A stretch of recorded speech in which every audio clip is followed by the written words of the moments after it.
¿Ya estamos? Hola, buenas noches. Soy Roberto Espíndola, del grupo de catequesis prebautismal.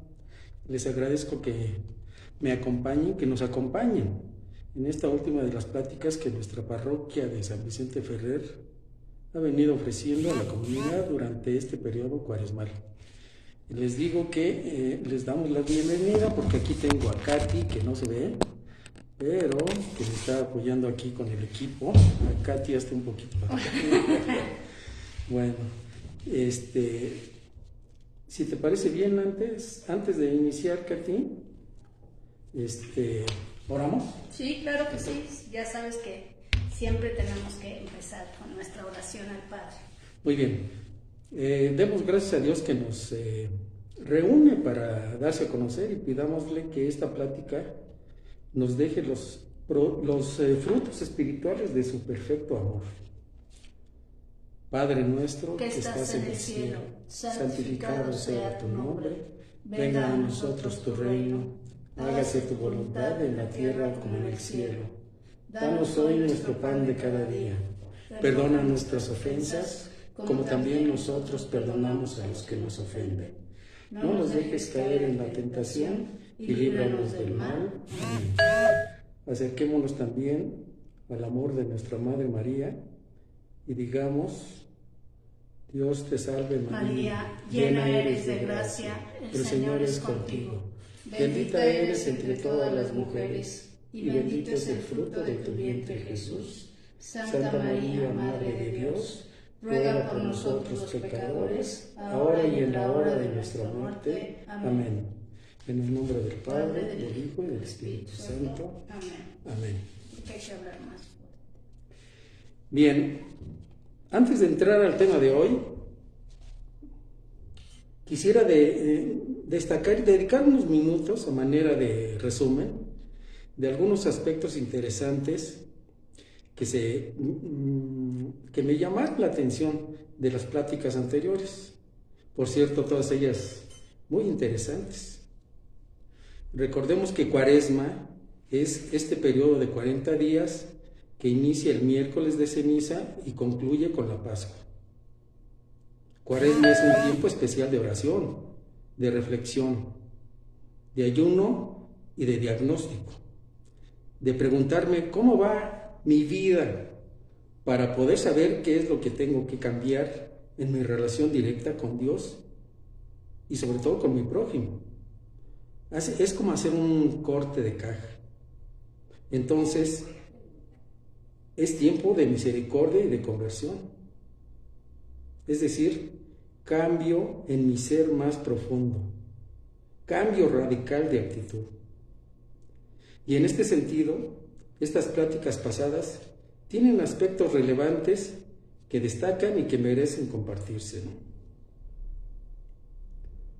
Miren, en la primera plática, el Padre Crisanto nos habla del acecho de las tentaciones y de la oportunidad que nosotros tenemos de crecer en la fe y de ser mejores cristianos, al vencerlas, obviamente.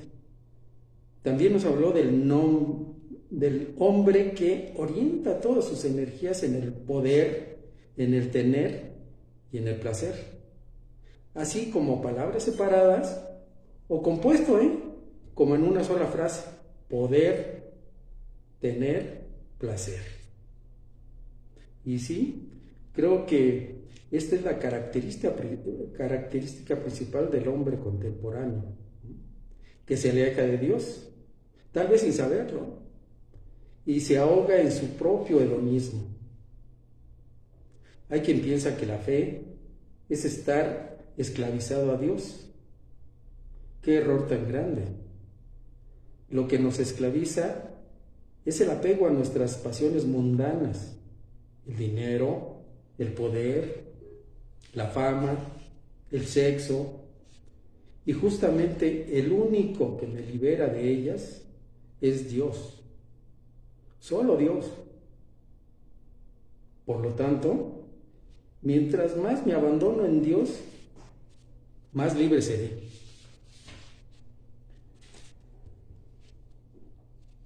Por su parte, Alfredo Ceballos, en algún momento de su plática, tocó el tema del rostro de Jesús, lo cual me pareció muy interesante.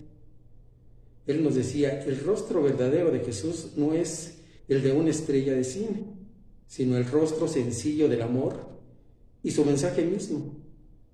Recuerdo ahora un texto hermoso del teólogo católico Urs von Balthasar. Este texto dice así: Él es en el principio la palabra. Y cuando abrió la boca ante el mundo y empezó a hablar del Padre, empezó al mismo tiempo a expresarse a sí mismo, pues Él es la palabra viva, el que habla y el mensaje mismo. Sabemos de sobra que Jesús es el rostro oculto de Dios y que su rostro anatómico quizá resulte intrascendente, pero pensar en un boceto, un bosquejo, un dibujo tomado directamente de Él, pues tal vez por alguno de sus discípulos o de sus seguidores, hubiera sido hermoso. ¿No lo creen? Tenemos la sábana santa que nos aproxima a cómo fue, a su rostro. Y no solamente a su rostro, sino también a su cuerpo, ¿no? Pero es una aproximación. En fin, mi formación en el arte siempre me lleva a ver las cosas de esta manera. Creo que con las expresiones del arte también nos acercamos a Dios. Por ejemplo, los frescos pintados por Miguel Ángel en la Capilla Sixtina, ¿sí? Recordemos también su escultura, el Moisés, ¿no? Esa hermosa escultura. ¿Y qué decir de la Piedad? Esa escultura que conmueve y nos expresa el gran amor de María a su hijo muerto en sus brazos.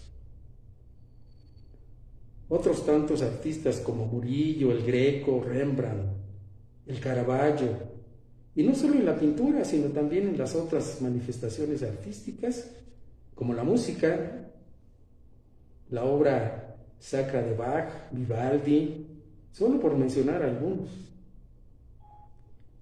Una frase hermosa que siempre menciono a mis alumnos es esta: con el arte decimos a Dios cómo es el hombre y al hombre cómo es Dios.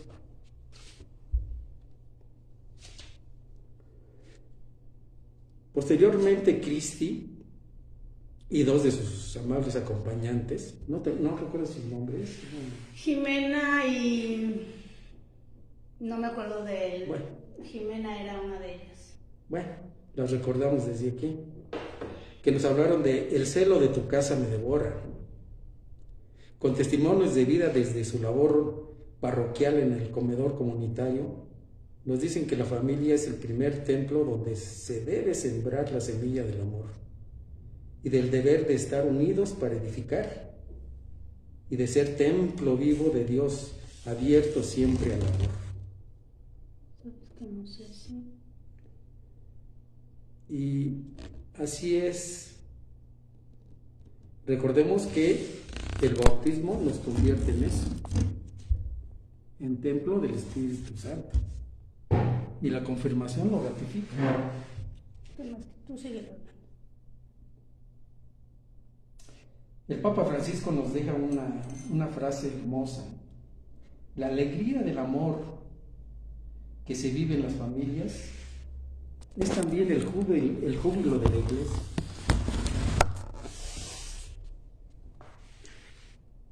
Después Pepe y Memo nos hablaron del gran amor de Dios y de su infinita misericordia al enviarnos a su Hijo único, para que quien cree en Él no muera, sino tenga vida eterna y vida en abundancia. Y de lo que significa también ser cristiano, es decir, hacer de la vida de Cristo nuestra vida. Por cierto, recuerdo, Memo nos compartió un conmovedor testimonio con una gran enseñanza de amor y de humildad. Y también nos hablaron de lo que debe ser la conversión, es decir, cambio radical de nuestra manera de pensar y de actuar en consecuencia. Cambio de raíz. Y finalmente, Katy y Vero, Katy aquí presente, nos hablaron de la necesidad de prepararnos para decirle sí al Padre. En su grata y sencilla plática nos dieron testimonios conmovedores y nos hablaron de la importancia de vivir realmente el amor que nos lleva a una profunda conversión, de lo que necesitamos hacer para integrarnos como hijos de Dios a su infinito amor. Decirle sí al Padre, no solo verbalmente, sino volcarme hacia Él desde mi interior más profundo. Y ahora yo, en esta última plática cuaresmal, quiero retomar del Evangelio del domingo pasado, del Domingo de Ramos, el pasaje profundamente conmovedor y desgarrador de lo que ocurrió en el Monte de los Olivos, en el llamado Huerto de Getsemaní. Sabemos que en la cruz Cristo consuma la redención de los pecados y nos da vida eterna. Pero es aquí, en Getsemaní, donde se gesta este acto de amor supremo. El texto dice así, retomado de la pasión de nuestro Señor Jesucristo según San Marcos. Fueron luego a un huerto llamado Getsemaní, y Jesús dijo a sus discípulos, siéntense aquí mientras hago oración. Se llevó a Pedro, a Santiago y a Juan. Empezó a tener terror y angustia, y les dijo, tengo el alma llena de una tristeza mortal. Quédense aquí velando. Se adelantó un poco, se postró en tierra y pedía que si era posible, se alejara de él aquella hora. Decía, Padre, tú lo puedes todo. Aparta de mí este cáliz, pero que no se haga lo que yo quiero, sino lo que tú quieres. Palabra del Señor. Gloria a ti, Señor Jesús. Este hecho representa, creo yo, un misterio, pero un misterio de amor y sufrimiento. Amar hasta que duela, dice la Madre Teresa de Calcuta. Debo confesar que desde que oí por primera vez este fascinante y significativo texto, me conmovió hasta mis límites, pues ahí Jesús experimentó en su naturaleza humana la angustia, el dolor y el sufrimiento. Pero también ocurrió el triunfo y la grandeza de la expiación y redención de los pecados. Getsemaní significa lugar de aceite, muy probablemente por ser ahí donde se extraía el aceite de los olivos cultivados. Jesús, y este es un dato curioso, Jesús acostumbraba a retirarse ahí, a ese lugar, a orar y conversar con sus discípulos, y lo hacía con frecuencia. Así como los niños buscan tiernamente ese rinconcito para encontrarse consigo mismo y por supuesto con Dios, ¿no? Fue allí su angustia tal que deseó que pasara. Padre, tú lo puedes todo, aparta de mí este cáliz. Allí sufrió más allá de su límite humano y sudó gotas de sangre, pero fue allí que Jesús tomó sobre sí los pecados del mundo.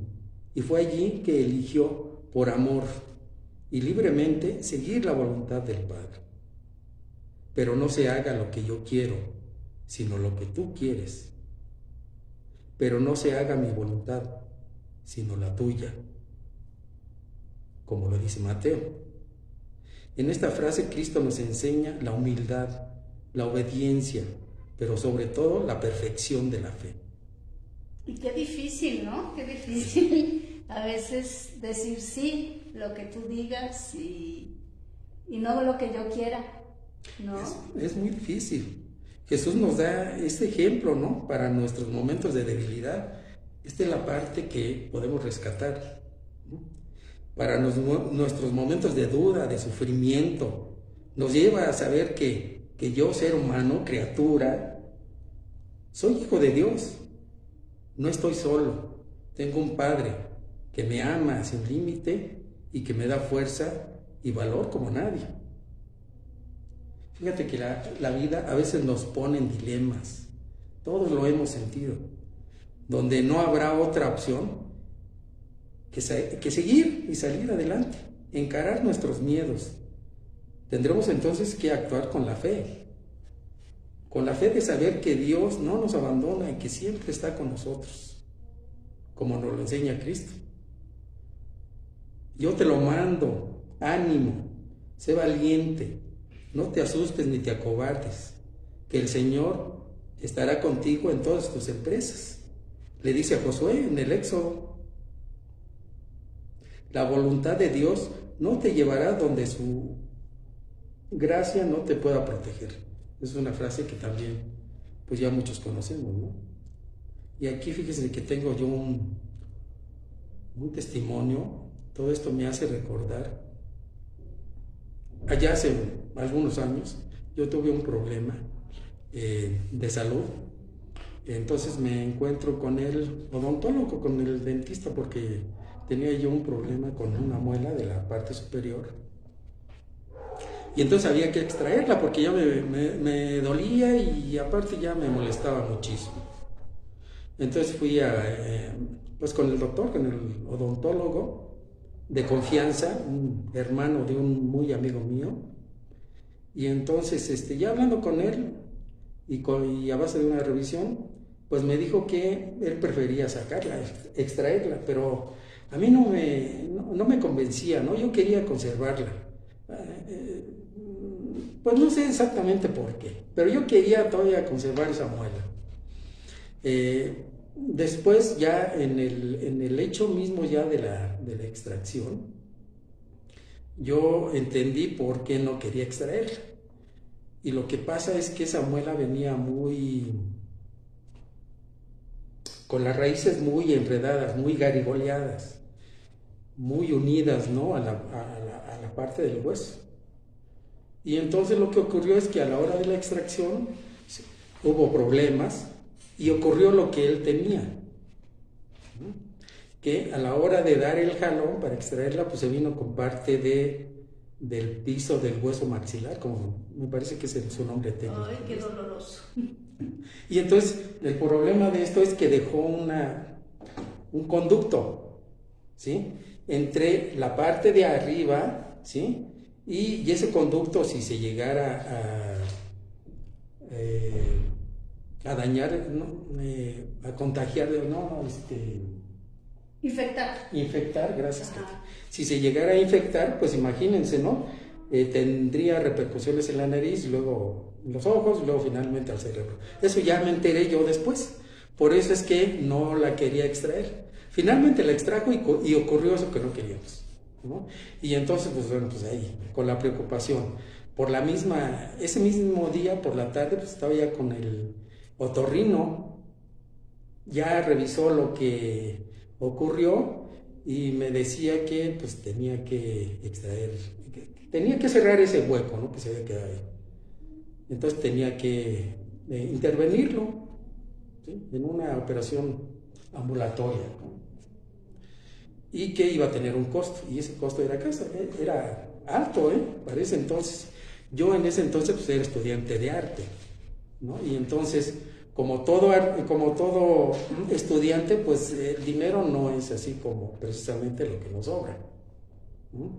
Y en la familia pues tampoco yo podía así como molestarlos, sobre todo a mi madre, pues no era el momento, ¿no?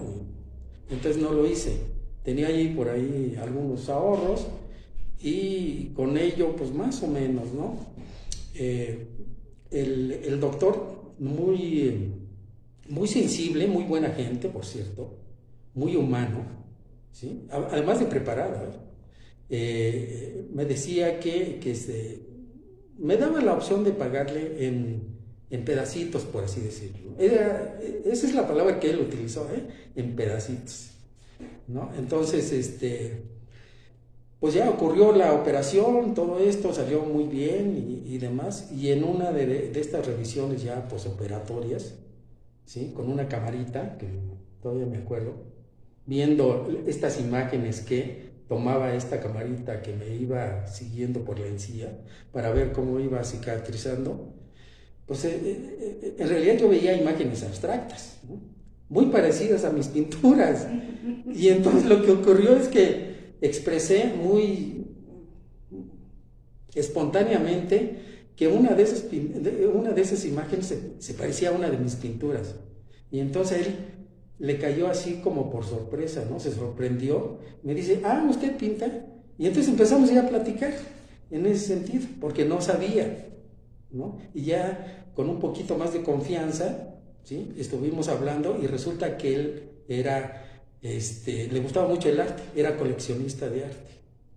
Y entonces me pidió que si le podía llevar algunas fotografías de lo que tenía yo ya hecho.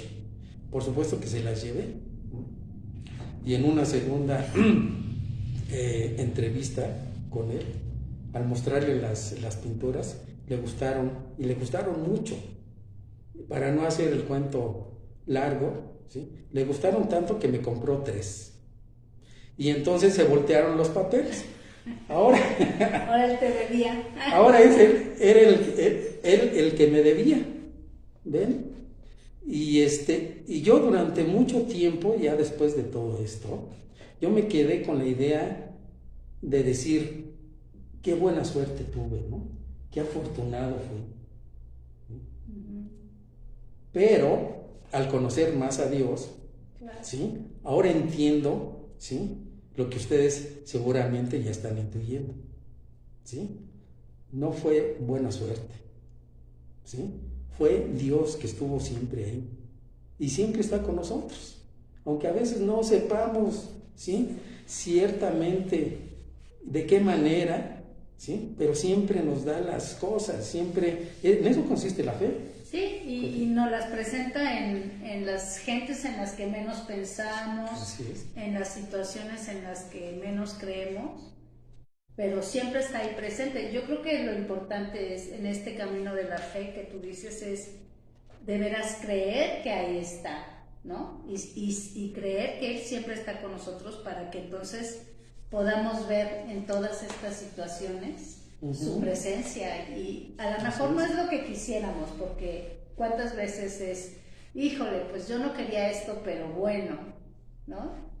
Pero es lo que Él tiene preparado para nosotros y que sabe que eso es lo bueno y que pues de alguna u otra manera pues nos toca pasar por ahí. Digo, no es porque Él quiera que pasemos cosas desagradables, pero al final creo que Él sabe que es lo que necesitamos, hasta estas experiencias desagradables, para que de ellas pues aprendamos algo, ¿no? Y crezcamos cada vez más. Así es, yo creo que esa es la clave, ¿no?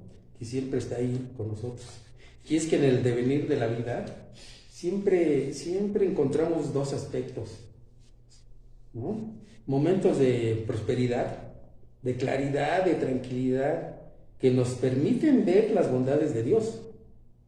Pero también lo contrario, ¿no?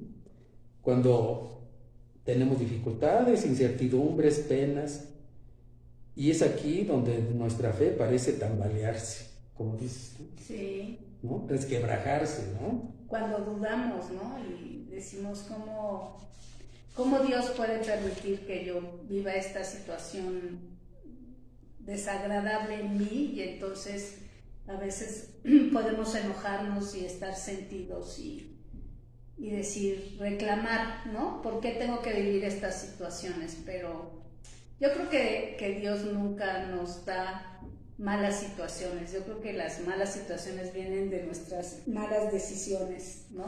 Así es. O sea, la situación nos las pone y nosotros escogemos el camino de la izquierda y nos puede ir muy mal, pero si tomamos el de la derecha, pues nos puede ir bien, que es el camino que Él nos enseña, el que Él nos pone. Así es, y tenemos la absoluta libertad, ¿no? Claro. De uno o de otro, ¿no? Así es. Y a veces hasta nos enojamos con Dios, ¿no? Cuando nos va mal. Sí. Eso es como... Sí, le reclamamos. Le reclamamos y nos enojamos. Y yo me pregunto, les pregunto, ¿cuántas veces hemos regateado la voluntad de Dios, ¿no? Literalmente regateado, ¿eh? Al no aceptar la muerte de un ser querido con resignación y esperanza de saber que Dios lo atrajo a él. Por ejemplo, yo me alejé mucho de Dios. A la muerte de mi madre, pues yo debo aceptar que me alejé temporalmente de Dios. Ya después regresé, ¿eh? Como el hijo pródigo, ¿no? Todos regresamos así. ¿Cuántas veces hemos regateado también la voluntad de Dios al no aceptar padecer de una enfermedad con paciencia, sin caer en la desesperación? Al rehuir a mi deber de hijo de cuidar y de atender a nuestros padres ya en la tercera edad, o al darle la vuelta al compromiso de alimentar y ver por la familia, al desentenderme de mi deber de cristiano y no ofrecer ayuda a mi prójimo. ¿Cuántas veces hemos intentado negociar la voluntad de Dios para no salir de mi zona de confort, minimizando mi esfuerzo en atención al que sufre? Y cuántas cosas mal, ¿no? Miren, a riesgo de parecer impertinente, pienso que tratar de entender la voluntad de Dios resulta pretencioso en el mejor de los casos, porque en realidad representa un misterio que solo puede aclararse con una fe que conlleva obediencia y amor como nos enseñó Cristo. Recuerdo las enseñanzas del Padre José Luis, que nos decía, el reino de Dios contiene misterios, pero también contiene expresiones reales y concretas. Y la más real de todas es el amor. Y además agregaba, amor con mayúscula. Recordemos también a San Agustín, creer para entender y entender para creer mejor. ¿Y cómo conciliar y aceptar la voluntad de Dios? Y no solo aceptarla con obediencia, sino incluso amarla.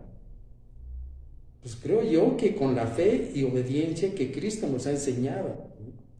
Es decir, con la actitud existencial de abandonarme total y absolutamente a Dios, porque sé que sus designios son obra del gran amor que nos tiene. Dios es amor, esa es la esencia de Dios. Y entonces ahora, ¿cómo perfeccionar y alimentar nuestra fe? Pues si entendemos que la fe es un don de Dios, pero también es acto humano, podremos hacerlo con una oración profunda y sincera. Y aquí regreso al texto.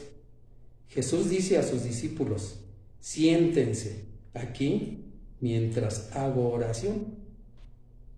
Recordemos que en la oración se construye y se fortalece nuestra relación existencial profunda, personalísima con Dios. La palabra de Dios es viva, eficaz y más penetrante que una espada de 2 filos. Eso nos lo dice San Pablo. Y miren, cada vez que hablo de la oración, seguramente estarás de acuerdo conmigo, Katy. Cada vez que se habla de la oración y de la palabra de Dios, yo cuando menos, yo no resisto la tentación de aconsejar que se haga la lección divina. Sí, pues es ahora una nueva forma, ¿no? De cómo entender la palabra y lo que hoy nos quiere decir, porque finalmente tú dices es viva y nos alimenta y a cada quien nos habla de diferente manera. Y creo que eso es crear este hábito de escuchar y entender la palabra a través de esta lección divina, es hacer este hábito de, incluso a veces hasta por versículos, ¿no? No tanto todo un capítulo, todo, sino pequeños versículos que de alguna manera encuentre yo qué es lo que Dios me habla y qué es lo que dice el texto, ¿no? Que es parte de esta lección en sí, que es el texto. Más allá es empezar a ver qué me dice a mí, ¿no? En mi contexto, en mi vida, qué es lo que me dice, para entonces ir guiando esta palabra hacia mi vida y poderla hacer mía, porque el problema es cuando no la hacemos mía. Si yo no hago mía la palabra, pues difícilmente la puedo llevar a práctica. Y entonces ahí entra entender qué me dice la palabra, para entonces ver, ya di tu tema, cómo, qué respuesta le doy, ¿no? Ajá, claro. ¿Cómo le voy a responder a él de esto que hoy nos dice, ¿no? Por ejemplo, en la cita que tú tocaste hoy, donde es aceptar la voluntad del Padre. Y entonces yo, ¿qué voy a hacer? ¿De veras voy a aceptar su voluntad? ¿De verdad estoy dispuesta a abrirme a esa voluntad del Padre y pues obedientemente, pero a lo mejor con el convencimiento de que es bueno para mí, la voy a seguir? Así es. ¿Y cuál será mi respuesta, no? ¿A qué me comprometo? Y viene esta parte de la oración que yo tengo el gusto de trabajar contigo en prebautismales, de esta parte que tú hablas de contemplar. Y yo digo, es tan difícil. Yo nunca he llegado a ese grado, pero dices algo muy bonito tú sobre la contemplación. La contemplación, claro, porque como decía el padre José Luis, la contemplación es el fíjense todavía las enseñanzas del padre José Luis, ¿no? Él decía que en la contemplación es el momento de la oración en su más alta calidad, ¿no? En toda su pureza. Uh-huh. Claro que para llegar a la contemplación, pues primero es una preparación, ¿no?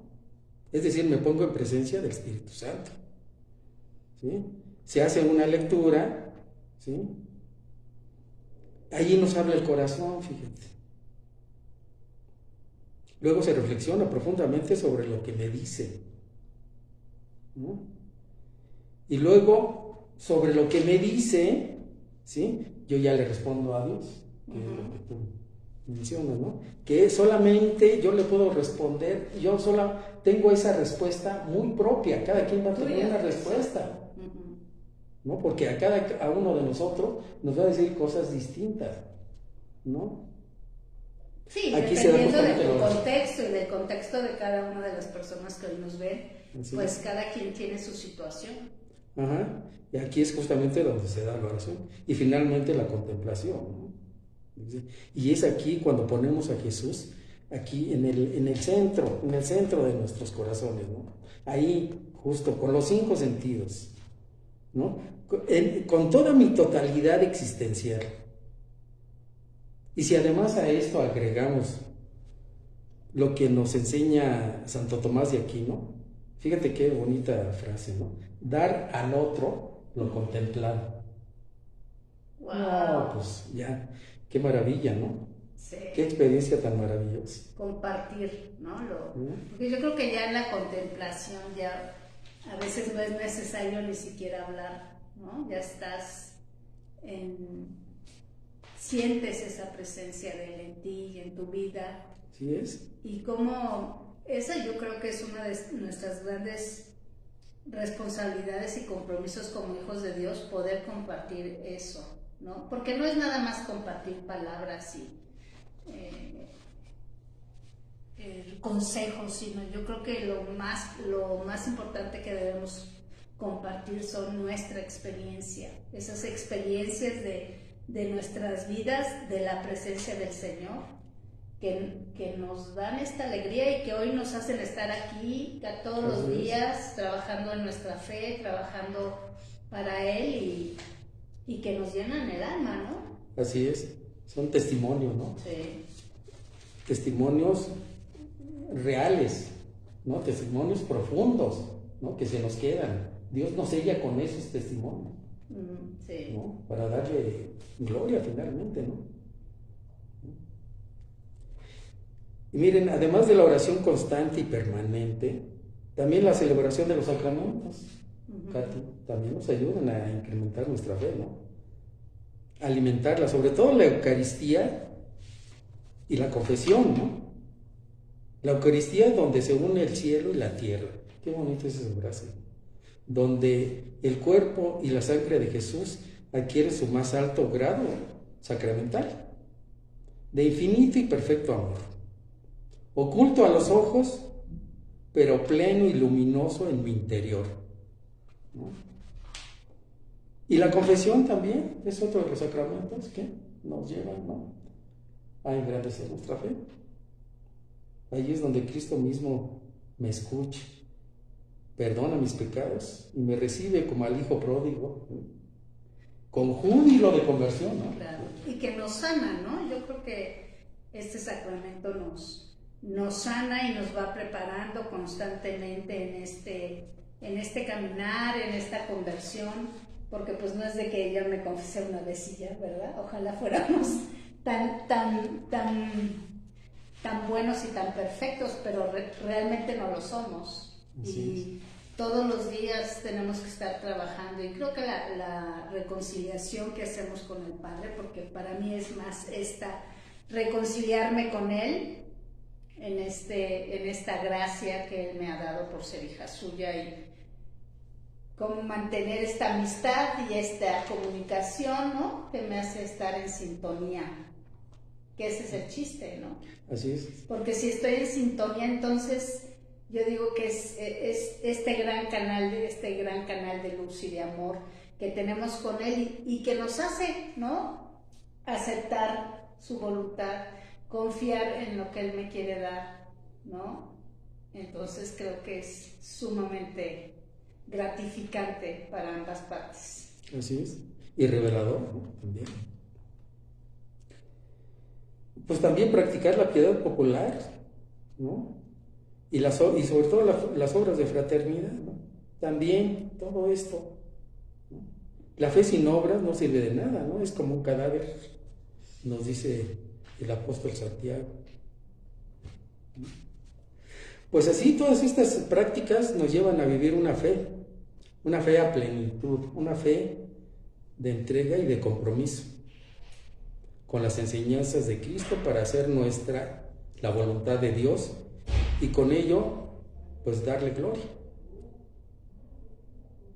No sé si quieres agregar algo más, Katy. Pues yo hasta aquí esta pequeña plática. Pues como yo pienso ahora sí que culminamos todas estas pláticas de la Cuaresma, pues ya a punto, ¿no?, de iniciar nuestra fiesta, nuestra gran fiesta, esta pasión, muerte y resurrección de nuestro Señor Jesucristo, que es pues el culmen, ¿no?, la punta de nuestra fe, y cómo pues hemos venido preparándonos para este momento, ¿no? Este momento donde pues Él da la vida por nosotros, y que es cada año, ¿no? Cada año nosotros lo celebramos, pero también lo recordamos como si estuviera sucediendo en estos mismos tiempos. ¿Y qué nos ha dejado, no? ¿Qué nos deja estos nuevos tiempos también de pandemia que hemos vivido, también, ¿no? Este nuevo estilo de vida que hoy tenemos, y creo que hoy más que nunca debemos de ser mucho más reflexivos en qué nos ha dejado y qué le vamos a ofrecer a Jesús en esta fiesta, por ese gran acto de amor. Y creo que pues lo que exige de nosotros, para mí hoy creo, en mi caso, bueno, yo le agradezco la oportunidad que me dio de haber tenido COVID y de haber salido adelante y de haber salido bien, pero eso también reclama o me exige a mí dar un compromiso de confiar en Él, porque siempre estuvo conmigo. Entonces yo estar con Él, agradecerle ese gran acto de amor que hace por mí siempre, y que en la Eucaristía lo vivimos, y pensar que pues por algo estamos aquí, ¿no? Yo creo que por algo estamos aquí, y qué es lo que tenemos que hacer con los demás, que tiene que ver con este amor, esta paciencia, esta tolerancia, ¿no? Ya es mucho tiempo también que hemos estado encerrados y alejados de la vida social y de las familias, y creo que necesitamos seguir manteniendo la confianza y la fe, que vamos a seguir adelante. Entonces, pues prepararnos, ¿no? Y ya estar celebrando su resurrección, que pues a nosotros nos da esa gran confianza de saber que vamos a llegar al Padre también. Claro, ya es nuestra Pascua, ¿no? Así es. antecedido por la pasión, muerte y resurrección. Así es. Pues, Padre Celestial, te damos gracias por todas las bondades que por méritos de tu Hijo Jesucristo nosotros recibimos, y te pedimos que el espíritu de amor que te une a Él nos inspire a nosotros para aceptar con fe tu divina voluntad, pues sabemos que es producto de tu infinita sabiduría y amor por nosotros. Permítenos vivir siempre unidos a ti y asumir con serenidad, con entrega y alegría lo que suceda cada día, pues esto es hacer tu voluntad, viviendo en Cristo. Amén. Amén. Y si te parece bien, Katy, mira, a manera de conclusión, quiero compartir un video. Me voy a atrever a compartir un video, un mensaje, ¿sí?, que nos envió el padre Crisanto ya hace tiempo. Lo traigo aquí en mi teléfono, se los leo.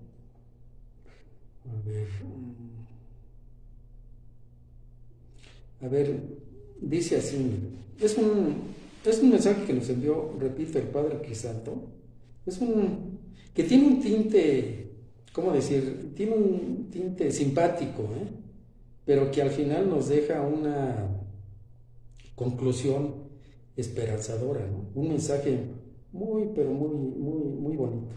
A ver, dice así: un grupo de agricultores y lecheros le había pedido a un campesino ya un poco entrado en años y vestido con un overol que hiciera la oración para el desayuno de la mañana. Señor, odio el suero de leche, comenzó el campesino.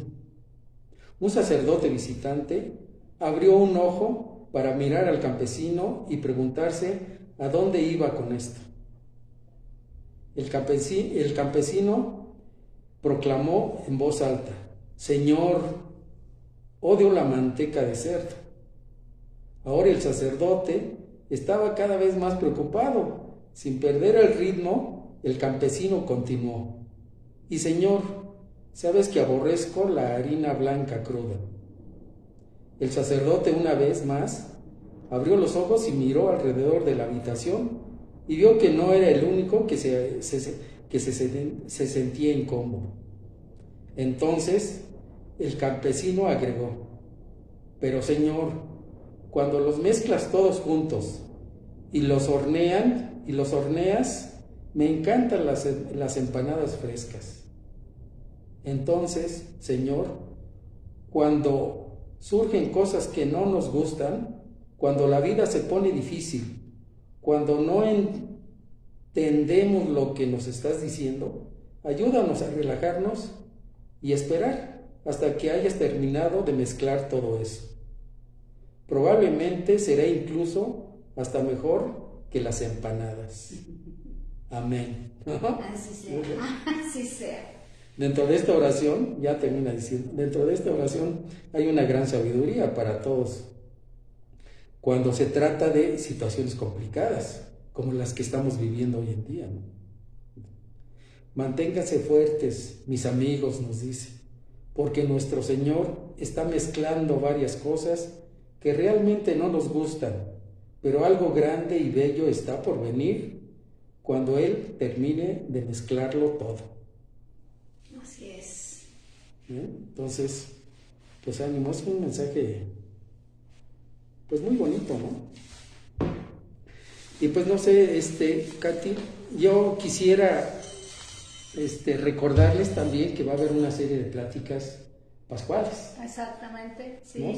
Si les quiero recordar, ¿no? Pues sí, igual en el mismo horario, los martes de 8 a 9, empezaremos con las pláticas sobre temas sobre la Pascua a partir del próximo martes, y bueno, empezaremos nuevamente con el Padre Crisanto, y bueno, todos los que hemos tenido oportunidad de participar, así como compañeros nuevos también.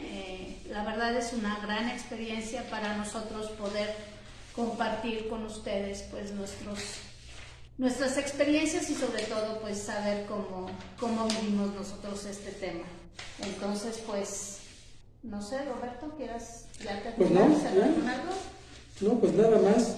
Gracias, Ya más darle las gracias por invitarme, no estaba yo incluida, No, gracias, pero bueno. gracias a ti por integrarte de último momento, no esperaba, pero qué bueno, gracias a ti por enriquecer esta Gracias. pequeña plática, ¿no? Creo Bueno. que resultó muy agradable. Espero que sí para Y todos. espero que también para ellos. Pues finalizar nada más dándoles las gracias por la atención y dándoles las buenas noches y pues que por ahí nos estaremos viendo, ¿no? Bien, muy buenas noches y pues que estén todos bien en casa. Gracias, y hasta luego.